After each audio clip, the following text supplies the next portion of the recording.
भी जो ये डिफेमेशन केस डालेगा भाई कोर्ट फीस भर के फिर डालना, चाहे 1 करोड़ का डालना चाहे 2 करोड़ का डालना, पहले कोर्ट फीस भरना। जी मेघा भंडारी जी उनके वोट चाहिए थे, क्या पता हमारे एमएलए साहब को ना पता हो कि मैं 20 साल से कांग्रेस के अंदर हूँ, आज तक मुझे कभी अपने भाइयों के बीच में बैठ के ऐसा महसूस नहीं हो कि मुझे कौन नहीं मारेंगे, मेरे साथ छेड़छाड़ करेंगे। तो आप किस तरीके की बात कर रहे हो? लेकिन मैरिट चेंज करने का आपको हक नहीं है सर।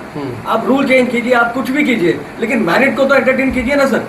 किस तरीके की भाषा का जो प्रयोग है वो कांग्रेस की महिलाओं के प्रति किया, ये उनको ऐसी भाषा का प्रयोग करना क्या उचित लग रहा है? पे आप देख सकते हैं और पहले कितनी थी अपना सैलरी, इनको मालूम होगा कि पहले जो चेयरमैन थे उनकी कितनी। तो अब आपके जो गंभीर आरोप हैं वो आरोप क्या है इस समय? हमारा आरोप इस यही है कि स्पष्टीकरण चाहते हैं कि उनको रिलीज किया गया है या उनको इस्तीफा लिया गया उनसे। रिलीव के बारे में वो ये बोलते हैं कि अपॉइंटमेंट लेटर में मेंशन है कि उनको कभी भी किया जा सकता है, किसी के नाम ऐसा ही लेटर आता है, ऐसा उनका कहना है। उसमें कोई स्पेशल उनके लिए नहीं निकाला गया है, कोई भी चेयरपर्सन होता है वही लेटर सामने आता है।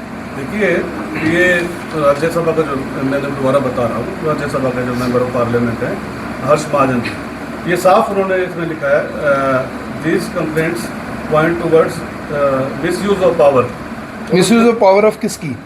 चेयरपर्सन ना उनका नाम लिखा है, उन्होंने पूछा है। ये चेयरपर्सन को ही दे रहे हैं। चेयरपर्सन तो गवर्नर है वैसे, क्योंकि चेयरमैन तो गवर्नर होते हैं, ये वाइस चेयरमैन। वाइस चेयरपर्सन तो उन्हीं के ऊपर ये उनको दिया ना, ये उनको ही इशू किया। सर इस लेटर को लेकर उनका कहना है कि एक बार सारी बात रख ले, एक बार फिर सवाल ले लेना, क्योंकि फिर वो हिमाचल का कोई व्यक्ति है कोई व्यक्ति उनको मालूम ही नहीं ना, वो राज्यसभा के हैं, मेंबर ऑफ पार्लियामेंट है, भाजपा के हैं जी। सरकार खाते में डालते हैं सोसाइटी के डिपार्टमेंट, 1 महीने का 1 साल का 7 करोड़ 20 लाख। 7 करोड़ 20 लाख में से सभी क्राइटेरिया सेट है कि इसको इतने देने हैं, इतने बच्चों की मेडिकल के, इतने उसके। तो इन्होंने अपने जो 50-50 हजार का तेल इन्होंने अपनी गाड़ियों में डलवाया, 30-30 हजार का तेल इन्होंने अपनी गाड़ियों में डलवाया है, किसी महीने 48,000 का अपनी गाड़ियों में तेल डलवाया है। और जो वहां के कर्मचारी थे उनकी 8-8 महीनों की सैलरी रुकी रही। जो बच्चे वहां पे पढ़ाते हैं उनको तो 8-8 महीनों तक आप कर्मचारियों को तनख्वाह नहीं दे रहे हैं, और आप कह रहे हैं कि हम अपने 1.25 लाख 2 तारीख को आ जाएंगे महीने के, और उनकी 8-8 महीने तक सैलरी नहीं आ रही। चेयरमैन कह रही 9 महीने से उनको भी पैसे नहीं मिले। किनको? चेयरमैन को। तो चेयरमैन ने दिवालियां निकाल दिया जी इस तरीके से। अब क्यों नहीं मिले वो भी बता देता हूँ। मिलने का ना कारण क्या है, हाई कोर्ट ने फिर ऊपर अपील डाल ली जी, इन कर्मचारियों ने ऊपर अपील डाल ली। अपील डालने के बाद जैसे ही हाई कोर्ट में अपील दी, कोर्ट ने इनको आदेश दिए कि अपनी गाड़ियों का खर्चा दिखाओ, आपको क्या क्या ले रहे हो वो सारा खर्चा दिखाओ। वो सारे इन्होंने एफिडेविट दिया। उस एफिडेविट में यह है कि इस महीने हमने 50,000 करे, वो करे। तो उन्होंने कहा इमीडिएटली सारी की सारी तनख्वाह रिलीज करो। अब उन्होंने जब उनकी तनख्वाह रिलीज करी तो इनकी तो अटकनी थी, इसलिए इनकी अटकी हुई है। तो ये कारण है, बिल्कुल मिसमैनेजमेंट वहाँ फाइनेंशियल तौर पे हुआ, और उसमें डायरेक्टली ये जो है इंडल्ज है सारे के सारे। इन पे जांच होनी चाहिए। विधायक जी को खुद कहना चाहिए कि इनकी मैं जांच करवाऊंगा। जिन बच्चों को सुनता नहीं, जो बच्चे बोल नहीं सकते, उनके साथ भी इन्होंने ऐसी हरकत करी है। ये तो सेवा की भावना होती है, और इस सेवा की भावना में जिस तरीके से इन्होंने ये काम किया वो बिल्कुल बर्दाश्त नहीं किया जाता। तीसरी चीज मैं बोलना चाहूंगा, वो कह रहे हैं कि भाई हमने कोई भर्ती में कोई घोटाला नहीं किया। इसके लिए भी सेक्शन 13 सब सेक्शन 3 आप सभी भी पढ़ सकते हैं, आरसीआई का सेक्शन 13 सब सेक्शन 3, उसमें यह साफ गाइडलाइन है कि कोई भी अगर इस डिपार्टमेंट से रिलेटेड कोई भी बंदे को, कोई भी इसमें बच्चों वाले इस महकमे में अगर जॉब करना चाहता है तो उसको इसमें आरसीआई में रजिस्ट्रेशन होनी चाहिए उसकी। अगर कोई ऐसा नहीं होता, रजिस्टर्ड नहीं होता, तो उसको 1 साल की सजा का प्रावधान है। लेकिन ये जो मैंने कहा था कृष्ण बेदी की जो बेटे की बहू है, आप मैं कहूंगा जगमोहन आनंद जी को डायरेक्टली चैलेंज है कि आप आरसीआई का वो सर्टिफिकेट दिखाए जी कांसा के पास, वो 1 साल का वो सर्टिफिकेट ये दिखाना चाहिए इनको कि कांसा जी के पास वो सर्टिफिकेट आरसीआई का है या नहीं है। दूसरा, तथ्यों पे बात करनी चाहिए जी, बिल्कुल बताएं कि है या नहीं है। तीसरा जी, सोसाइटी जो इसमें जो भी नौकरियां लगते हैं उनका एक सोसाइटी सर्विस रूल होता है, सोसाइटी सर्विस रूल बुक होती है, और उसमें जब भी कोई भी डायरेक्ट रिक्रूटमेंट करता है तो उसमें ये कहा गया कि state government agency like HSSC या फिर कोई भी बोर्ड, सीबीएसई या कोई भी एचबीएससी बोर्ड, वो कंडक्ट करेंगे। अगर कॉन्ट्रेक्चुअल बेस पे है तो एचकेआरएन के तहत लगेगा। लेकिन ये देखिए जी कितनी तगड़ी सेटिंग हमारे वहां पर चल रही थी। ये देखिए, ये फिर वो कहते खाली निया जी लिखे हुए हैं, कोई यहाँ पे अगर उनको दिखाना चाहे उन तक ले जाए तो मैं सेंड भी कर दूंगा उनको। ये गवर्नर जी के द्वारा ये इन्होंने यहाँ से इनके डिपार्टमेंट से एक चिट्ठी लिखी गई गवर्नर जी को। इसमें इन्होंने कहा कि साहब जी रिक्वेस्ट ये है कि जो रेगुलर रिक्रूटमेंट HSSC और कोई गवर्नमेंट एजेंसी करती है ना तो बहुत ज्यादा समय ले लेती है, तो आप प्लीज ये करके हमें दे दीजिए, हम अपने आप बच्चों को लगा लेंगे। ठीक है, गवर्नर जी से ये परमिशन ले लेते हैं और गवर्नर से परमिशन लेने के बाद जो ये इतनी बड़ी नौकरियां, इतनी ज्यादा नौकरियां लगी और फिर इसमें कोई भी प्रोटोकॉल नहीं फॉलो हुआ। ये देखिए जी, आपके माध्यम से इन्होंने एडवर्टाइजमेंट निकाल ली और ये साइट दिखा देते हैं आपको। ये साइट www.hwspshl.org, इस पे इन्होंने एडवर्टाइजमेंट निकाल ली, फार्म भरवाए, फिर रिजल्ट निकाला और जैसे ही रिजल्ट निकल जाता है बच्चे नौकरी लग जाता, डिलीट, साइट ही डिलीट। तो ये किस तरीके का भाई वो भ्रष्टाचार चल रहा है खुलेआम, किसी को पता नहीं चल रहा। तो आज हमारे सीधे साधे जो कहते हैं ना बिल्कुल ईमानदारी से लगाए हैं, एक तो ये दिखा दे जी जो गाइडलाइन है यही कि भाई जो हमने बताई आपको कि उसका हमारी जो बहन ही लगती है जो कृष्ण बेदी के बेटे की बहू का, क्या उनका RCI में रजिस्ट्रेशन है या नहीं है, इसको उनको पूर्ण तरीके से स्पष्ट करना चाहिए। दूसरा, फिर जो ये जॉब में जो इतने बड़े ये घोटाले हुए हैं उसके लिए PIL पब्लिक लिटिगेशन जो है डली हुई है और उसका नंबर भी मैं आप लोगों को दे देता हूं, CWP PIL 1682025। एक और पिन लगी हुई है CWP 24692025। विधायक जी से एक निवेदन है, इतना अंधाधुंध भरोसा ना करो, पहले जांच लो कि क्या सच है क्या झूठ है। और सच्चाई ये, हमें दुख इस बात का है कि उन बच्चों का पैसा खाया गया, उन बच्चों के पैसों से। ये इन्होंने जो कर्मचारी उन्होंने ये ऊपर स्टेटमेंट लिख के प्रॉपर भेजी है। कौन खा गया वो पैसे आप कह रहे हैं? जो अपने लग्जरियस लाइफ जी रहे हैं, डेली के एक्सपेंडिचर, ये तो कहते हैं हम सेवा करते हैं भाई, 1.25 लाख में तो सारे पत्रकार बंधु भी सेवा कर देंगे, ऐसी 50-50 हजार रुपए गाड़ियों के लेंगे, सारे ही कर देंगे सेवा, आप नहीं सारे कर देंगे जी, इतने कौन सी सेवा चल रही है। लेकिन ये जो वाइस चेयरपर्सन थी इनके पास तो अकेले इतनी पावर नहीं थी, गवर्नर खुद चेयरमैन है, तो एक अकेला बंदा तो पूरी बॉडी में ये सब कुछ नहीं कर सकता। रजत, तभी तो मिनिस्टर के बच्चे लगे हैं जी, मिनिस्टरों के बच्चे ऐसे थोड़ी ना लग रहे, कोई छोटा मोटा स्कैम होता तो फिर तो बात ही नहीं थी। अब ये पानी किन किन को लग रहा है, अब मेरे को तो डाउट होने लगा, जिनको ज्यादा दर्द हो रहा है कहीं उनके भी 2-4 बच्चे उन्होंने लगवाना रखे हो, ये भी डाउट है मेरे को।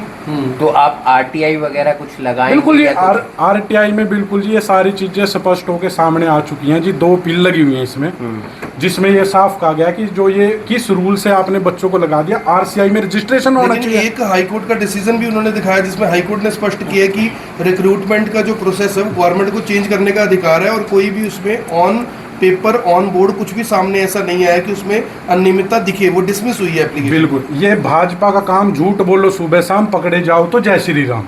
इसका मैं सीधा साधा प्रमाण पता क्या है जिनका, जो ये जो पिल है ये दूसरी थी, ये 2 जो असिस्टेंट डायरेक्टर इन्होंने लगाए हुए थे ना जी, जो 2 उनको इन्होंने हटा दिया था, तो उन्होंने फिर ये अपना उसमें हाईकोर्ट में डाला था जी हमें क्यों हटाया, हमें हटाना है भाई, आपने हमारी जगह दूसरे लगा दिया, हमें क्यों हटा दिया। तो इन्होंने इस ग्राउंड पे मेरिट पे इस पे हटा दिया था कि भाई आप कॉन्ट्रैक्चुअल है इसलिए आपको हटा रहे, वो मुकदमा है ये, और उसको दूसरे के साथ जोड़ रहे हैं। ये जनता को पागल समझते हैं क्या?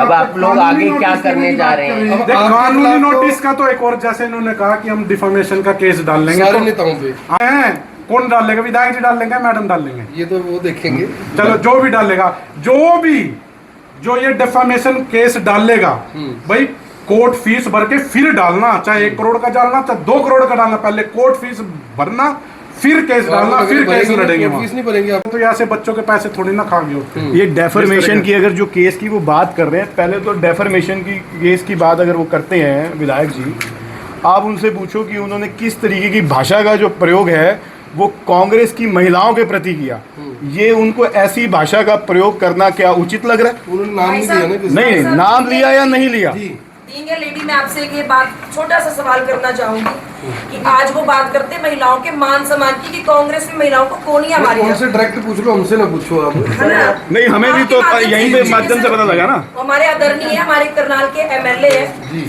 आपके माध्यम से मैं उनसे पूछना चाहती हूँ, अगर कांग्रेस में इस तरीके की कोनियां मारी जा रही है, कांग्रेस में इस तरीके की छेड़छाड़ औरतों के साथ, तो क्या बात कांग्रेस की औरतों के मुंह पे पट्टियां लगी हुई हैं? अगर उनके साथ कोई बात होगी तो वो बोलेंगे आप अपनी बात कीजिए। आप अभी नगर निगम की बैठक में आप एक पार्षद से जो कभी आपके अंडर हुआ करते थे, कभी आपके बीजेपी का झंडा वो उठाया करता, तब वो अच्छे थे, लेकिन आज उसने जनता के मुद्दों की बात उठाई तो आज उससे आप इतनी तीखी बहस शर्म एक उसको जनता के मुद्दों में बात नहीं करने दे रहे। तो आप इस तरीके की बात ना ही करें तो अच्छा है। और हम कांग्रेस की महिलाएं हैं, हम यहाँ 20-20 साल से हैं। मैं जीता जागता उदाहरण आपके सामने बैठी, शायद मेरे भाई जानते भी होंगे, 20 साल से राजनीति में और 20 साल से कांग्रेस के अंदर हूँ। आज तक मुझे कभी अपने भाइयों के बीच में बैठ के ऐसा महसूस नहीं हो कि मुझे कौन नहीं मारेंगे, मेरे साथ छेड़छाड़ करेंगे। तो आप किस तरीके की बात कर रहे हो? आपके ऊपर बनता है केस, तो एक पर्चा तो आप लोगों के ऊपर भी बनता है। किसको कह रहे हो ये बात आप? जो हमारे लिए बात बोल रहे हैं, जो हमारे लिए बात कर रहे नहीं, हैं। एक और चीज मैं एक और चीज पूछना चाहता हूँ। जब इनके माननीय इतने बड़े नेता नरेंद्र मोदी जी सोनिया गांधी के बारे में बोलते थे, तब तो ये चुप रहते थे, हाँ। तब इनको कोई फर्क नहीं पड़ता था। और दूसरा इसमें ये बता दो, जब छात्राएं वहां पिट रही थी जंतर मंतर पे, तब विधायक जी की संवेदनशीलता कहाँ चली गई? लेकिन अब जब इनके पकड़े जा रहे हैं तो ये कह रहे हैं। लेकिन ये एक चीज तो समझनी पड़ेगी भाई, आरएसएस वाले इतने इंटरकनेक्टेड हैं पूरे, चोट कहीं, दर्द कहीं, ड्रामा कहीं, देख लो ये किस तरीके का है। लेकिन विधायक जी को एक चीज स्पष्ट है कि हम लोग डरने वाले नहीं है, पूरी मजबूती से लड़ाई लड़ेंगे, भ्रष्टाचार नहीं चलने दिया जाएगा और हमारे उन बच्चों के साथ इंसाफ होना चाहिए, हमारे बच्चों के साथ इंसाफ होना चाहिए, बच्चों के साथ इंसाफ हो। तो रजत भाई ऐसा ना हो कि जैसे राहुल गांधी ने माफी मांग ली थी डेफामेशन के केस के बाद, कुछ नहीं है कभी सर। आपको भी कल को मांगनी पड़े। ये बातें झूठी है और हम संगी नहीं है, ये संगियों का काम है। और वो संगी जो उनसे 2-3 दिन से डरे हुए सारी जगह जा जाके फोन घुमा रहे थे, अब वो इस तरीके की बात कर रहे हैं। बस जो चल रहा है सभी को पता है, सारे करनाल को पता है, अब सच्चाई सबके सामने। चेंज कर सकती है सरकार। नहीं, हाई कोर्ट ने ऐसा हाई कोर्ट ने ऐसा करना हक है आपको, लेकिन मैरिट चेंज करने का आपको हक नहीं है सर। आप रूल चेंज कीजिए, आप कुछ भी कीजिए, लेकिन मैरिट को तो एंटरटेन कीजिए ना सर। आप लगभग पत्रकारों का, भाइयों का यही है कि सरकार को हक है, हाई कोर्ट ने का भी चेंज कर सकते हैं, पर मैरिट कैसे चेंज कर सकते हैं आप सर? आप जिसका फॉर्म सबमिट हो गया, उसको मैरिट मिल गया, उसको आपने पराग जी, आप जिला अध्यक्ष हैं, जितनी भी बातें हो रही हैं अभी तक वर्बल हो रही हैं, जो डॉक्यूमेंटेड चीज़ें हैं, आप सिर्फ ये कह रहे हो कि वो स्पष्टीकरण दें, वो स्पष्टीकरण दें। अब मान लीजिए आपके ऊपर कोई आरोप लगा दीजिए, आपको हुड्डा साहब महीने के 3 लाख रुपए देते हैं, आप भी तो ये कहोगे कि कोई सबूत दो, या सिर्फ स्पष्टीकरण कहने से बात नहीं होगी? आपको नहीं लगता थोड़ी जल्दबाजी कर दी? अगर आरटीआई में कुछ कागज ले लेते, चीज़ें सामने होती, अफेक्टेड पार्टी होती, तो ज़्यादा ठीक रहता। सर आरटीआई में नेशनल इंटरेस्ट क्या कि ना देते कागज को, ये देश हित का मामला है सर। इनके पास बहुत रस्ते हैं सर, आरटीआई क्यों जवाब देंगे हमारे? ये देश हित का मामला है। कागज है, सब कागज बता रहे हैं। और अपने पराग गाबा के लाड़ी मांग रहा है स्पष्टीकरण, पूरी जनता मांग रही है। आप देख रहे पूरे न्यूज के अंदर आया, न्यूज के अंदर पराग गाबा नहीं लगवाया, न्यूज के अंदर लगाया, लोगों ने लाया, लोगों ने अपनी फेसबुक आप अपनी बात पे स्टैंड कर रहे हो? बिल्कुल कर रहे हैं। क्या कदम रहेगा आप लोगों का अगला? वकील ही करोगे पहले तो? हमने तो आज की जो उन्होंने बात रखी है, जो उन्होंने बात रखी है, हमने उनका स्पष्टीकरण दिया बिन तथ्य के साथ, पूरे तथ्यों के साथ। और आकर्षण जी जैसे विधायक जी कह रहे थे ना, हम कितनी विशाली दे विधायक जी, 10,000 करोड़ का फंड पड़ा पार्टी में, चाहे 2 करोड़ दो, 4 करोड़ दो अपने भंडारी जी को, हमें कोई फर्क नहीं पड़ता। लेकिन ये जनता के, आम आदमी के, गरीब आदमी के पैसे से अगर ये पे भी पैसा जाएगा तो हिसाब देना पड़ेगा, और हिसाब लेके रहेंगे, ऐसे कैसे नाइंसाफी कर देंगे? ऐसा भी हो सकता है जगमोहन आनंद जी को जी मेगा भंडारी जी उनके वोट चाहिए थे, क्या पता हमारे एमएलए साहब को ना पता हो कि बीच में क्या दादरी चल रही है। तो हमने सिर्फ स्पष्टीकरण मांगा था। दर्द उनको होना, दर्द उसी को होता है जिसको चोट लगी हो, तो चोट लगी है तो दर्द हो रहा है उनको।